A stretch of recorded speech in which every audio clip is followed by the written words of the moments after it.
زلیخا حضرت یوسف علیہ السلام کے حسن کی فریفتہ ہو گئی۔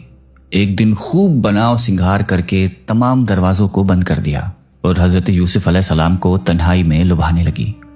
آپ نے معاذ اللہ کہہ کے فرمایا کہ میں اپنے مالک عزیز مصر کی احسان کو فراموش کر کے ہرگز اس کے ساتھ کوئی خیانت نہیں کر سکتا۔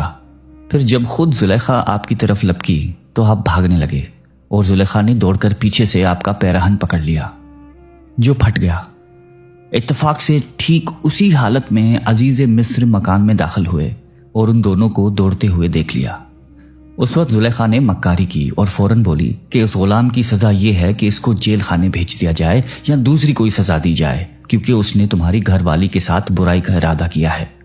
حضرت یوسف علیہ السلام نے فرمایا کہ عزیز مصر یہ بالکل غلط بیانی کر رہی ہے، اس نے خود مجھے لبھایا، اس سے بچنے کے لیے بھاگا تو اس نے میرا پیچھا کیا۔ عزیز مصر دونوں کا بیان سن کر حیران رہ گیا اور بولا کہ اے یوسف، میں کس طرح یقین کر لوں کہ تم سچے ہو؟ آپ نے فرمایا کہ گھر میں 4 مہینے کا ایک بچہ پالنے میں لیٹا ہوا ہے جو زلیخا کے ماموں کا لڑکا ہے، اس سے دریافت کر لیجئے کہ واقعہ کیا ہے۔ عزیز مصر نے کہا کہ بھلا 4 ماہ کا بچہ کیا جانے اور کیسے بولے گا؟ آپ نے فرمایا کہ اللہ اس کو ضرور میری بے گناہی کی شہادت دینے کی قدرت عطا فرمائے گا، کیونکہ میں بے قصور ہوں۔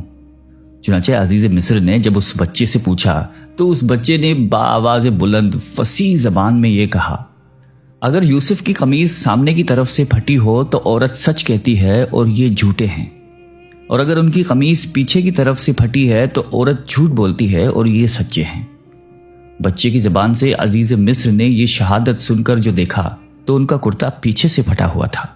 تو اس وقت عزیز مصر نے حضرت یوسف علیہ السلام کی بے گناہی کا اعلان کرتے ہوئے یہ کہا کہ یہ تم عورتوں کی مکاری ہے، واقعی تم عورتوں کی مکاری بڑی سخت ہے۔ یوسف، تم اس بات کا خیال نہ کرو، اور اے عورت، تو اپنے گناہ کی معافی مانگ، یقینی طور پر تو ہی خطا کار تھی۔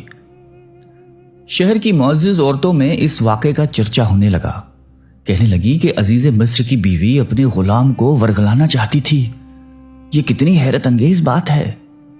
جب زلیخا نے یہ بات سنی تو ان عورتوں کو دعوت بھیجی اور پھل وغیرہ ان کے سامنے رکھ دیے اور ایک چھری پکڑوا دی اور حضرت یوسف علیہ السلام سے کہا کہ ذرا ان کے سامنے آئیے۔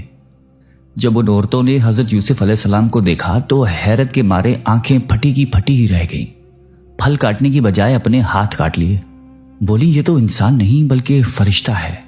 ان خواتین نے اپنے اپنے طور سے یوسف علیہ السلام کو اپنے جال میں پھنسانا چاہا، لیکن حضرت یوسف علیہ السلام ان کے دامن فریب میں نہ پھنسے۔ جب اس طرح کے واقعات بڑھ گئے تو وزراء اور ارکان سلطنت سے عزیز مصر نے مشورہ کیا اور طے پایا کہ یوسف علیہ السلام کو قید خانے بھجوا دیا جائے۔